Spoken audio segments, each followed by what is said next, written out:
તે પુત્રોને 7 દ્વીપોના 7 રાજ્ય સોંપ્યા. તેમણે પોતાની પુત્રી ઓજસ્વતીનું લગ્ન શુક્રાચાર્યની સાથે કર્યું અને તેનાથી જ શુક પુત્રી દિવ્યાનીનો જન્મ થયો. રાજા પ્રિયવ્રત જે કર્મ કર્યા તે કર્મ શક્તિમાન ઈશ્વર સિવાય બીજું કોઈ કરી શકે તેમ નહોતું.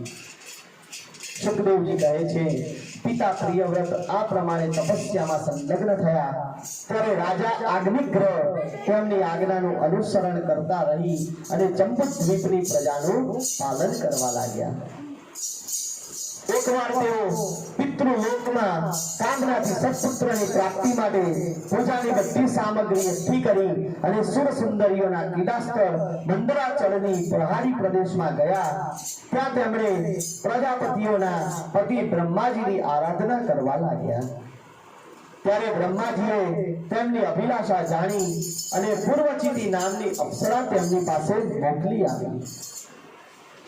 આજે પૂર્વચિતી નામની અપ્સરા હતી તે અગ્નિગ્રહ દેવો જેઓ બુદ્ધિમાન અને સ્ત્રીઓને પ્રસન્ન કરવામાં ઘણા કુશળ હતા, તેમણે આ પ્રકારની રતિ માધુર્ય પર મીઠી મીઠી વાતોથી તે અપ્સરાને પ્રસન્ન કરી દીધા. અને તે અગ્નિગ્રહની બુદ્ધિ શીલ વગેરેથી જંબુદ્વીપના અધિપતિ સાથે કેટલાક હજારો વર્ષો સુધી તે અપ્સરા છે તે પૃથ્વી પર સ્થિર થઈ. ત્યારબાદ અગ્નિગ્રહે તેના ગર્ભથી નાભી રાજાનો જન્મ થયો. કિમ પુરુષ, હરિવર્ષ, તુલાવૃત, રમ્યક, હિરણ્યમય, ઉરુ, ભદ્રાશ્વ અને કેતુમાલ જેવા 9 પુત્રો ઉત્પન્ન થયા. આ જે 9 પુત્રો હતા તે 9 પુત્રોને તે રાજાએ પોતાના અલગ અલગ જીવનના જે દ્વીપ હતા તેના રાજ્ય સોંપી દીધા હતા. સુખદેવજી કહે છે, હે રાજન, અગ્નિગ્રહના પુત્ર નાભીને કોઈ સંતાન નહોતું, તેથી તેમણે તેમના પત્ની મેરુ દેવીની સાથે પુત્ર કામનાથી યજ્ઞ પુરુષ ભગવાનનું પૂજન કર્યું.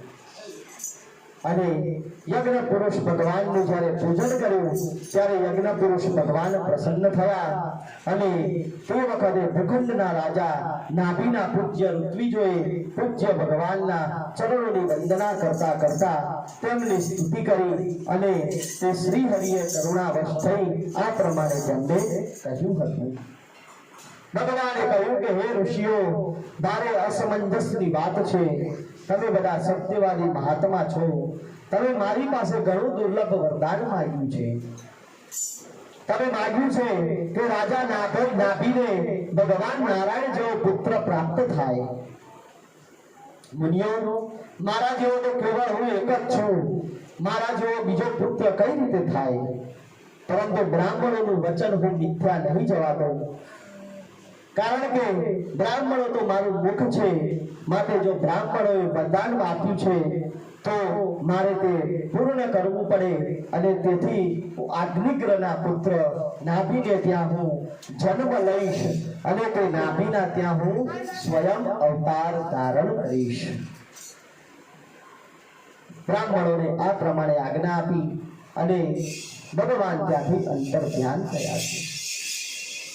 આ પ્રમાણે ભગવાન અંતર ધ્યાન થયા.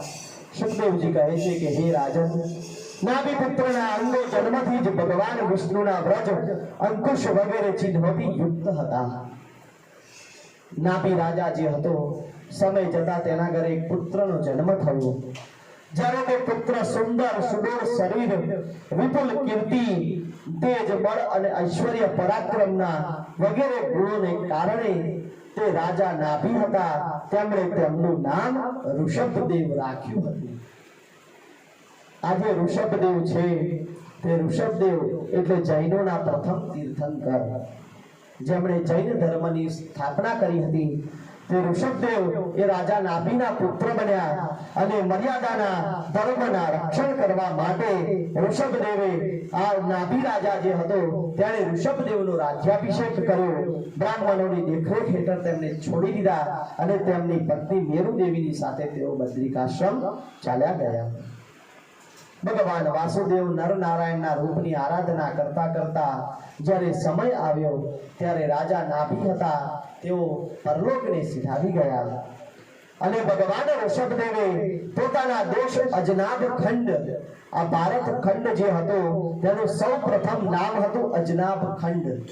આ અજનાબ ખંડને પોતાની કર્મભૂમિ માની અને લોક સંગ્રહ માટે થોડોક સમય માટે ગુરુકુળમાં વાસ કર્યો અને ગુરુદેવને યથાયોગ્ય દક્ષિણા આપી ગૃહસ્થમાં પ્રવેશવા માટેની આજ્ઞા મેળવી.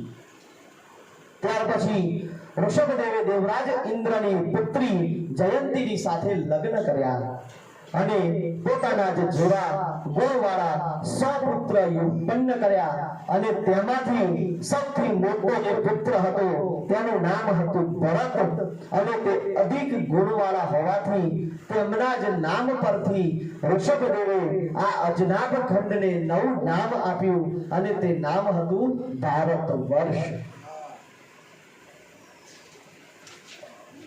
આ જે ભારત વર્ષ છે તે ઋષભદેવજીના પુત્રના નામ પરથી પડ્યું. એક વખતે ભગવાન ઋષભદેવ ફરતા ફરતા બ્રહ્માવર્ત દેશમાં જઈ પહોંચ્યા. ત્યાં મોટા મોટા બ્રહ્મર્ષિઓની સભામાં પ્રજાની સામે પોતાના સમાહિત ચિત્તવાળા વિનય અને પ્રેમના ભારથી સંશયિત પુત્રને ઉપદેશ આપવાનો તેમને શરૂ કર્યો. ઋષભદેવજીએ કહ્યું કે હે પુત્રો, આ મર્ત્ય લોકમાં મનુષ્ય શરીર દુઃખમય વિષય ભોગ ભોગવવા માટે જ નથી. આ ભોગોને વિસ્તા ખાનારા ભૂંડ અને કૂતરા પણ મળે જ છે, પરંતુ આ દિવ્ય શરીરે આપણે તપસ્યા કરવી જોઈએ. આ પ્રમાણે તેમના જે પુત્રો હતા તેમને તપસ્યાનો ઉપદેશ આપી અને સુખદેવજી કહે છે કે હે રાજન, ઋષભદેવજીના પુત્રો બધી જ રીતે સુશિક્ષિત હતા, પરંતુ ઋષભદેવના આ પ્રમાણે કહેવાથી તેમના જે 100 પુત્રોમાં ભરત હતા તે ભગવાનના પરમ ભક્ત હતા અને ભક્તોને પરાયણ હતા. ઋષભદેવજી પૃથ્વીનું પાલન કરવા માટે તેમને રાજગાદીએ બેસાડ્યા અને તે ભરત હતા તે પોતાની જે પ્રજા હતી તેનું સુયોગ્ય સુચારુ સંચાલન કરતા હતા. એક સમય આવ્યો કે તેમણે પોતાનું જે શરીર હતું તે શરીર ધર્મ ઉપદેશ માટે પરમહંસોના જેવું કરી નાખ્યું અને કેવળ શરીર માત્રનો પરિગ્રહ રાખ્યો અને વસ્ત્રોનો પણ તેમને ત્યાગ કરી દીધો અને તે રાજા હતા તે સ્વયં તેમના વિખરાયેલા વાળ ઉન્મત્ત જેવો વેશ હતો. આવી સ્થિતિમાં તેઓ અગ્નિહોત્ર અગ્નિઓને પોતામાં લીન કરી અને સંન્યાસી થઈ ગયા અને બ્રહ્માવર્ત દેશની બહાર તેઓ નીકળી ગયા.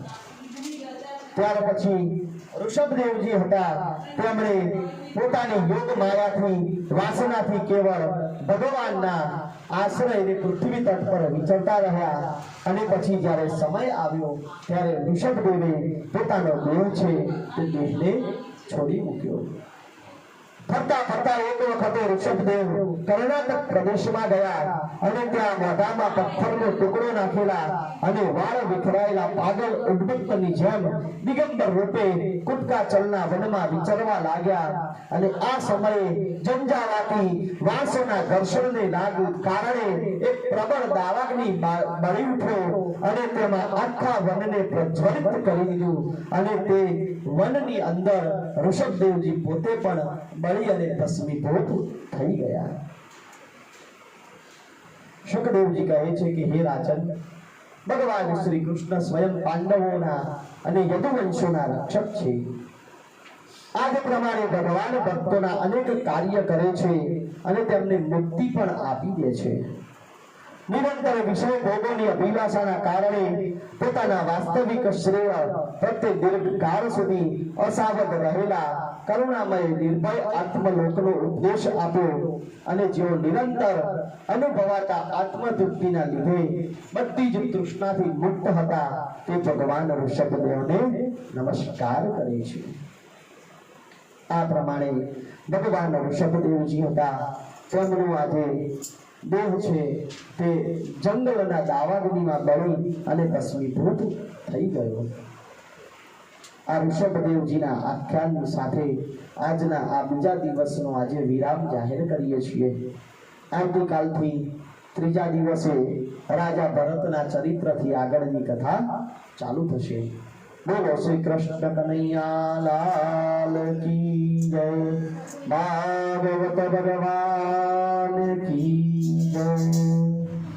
શ્રી કૃષ્ણ શરણમ મમ. શ્રી કૃષ્ણ શરણમ મમ. શ્રી કૃષ્ણ શરણમ મમ. જય શ્રી કૃષ્ણ શરણમ મમ. શ્રી કૃષ્ણ શરણમ મમ. શ્રી કૃષ્ણ શરણમ મમ. શ્રી કૃષ્ણ શરણમ મમ. જય શ્રી કૃષ્ણ શરણમ મમ.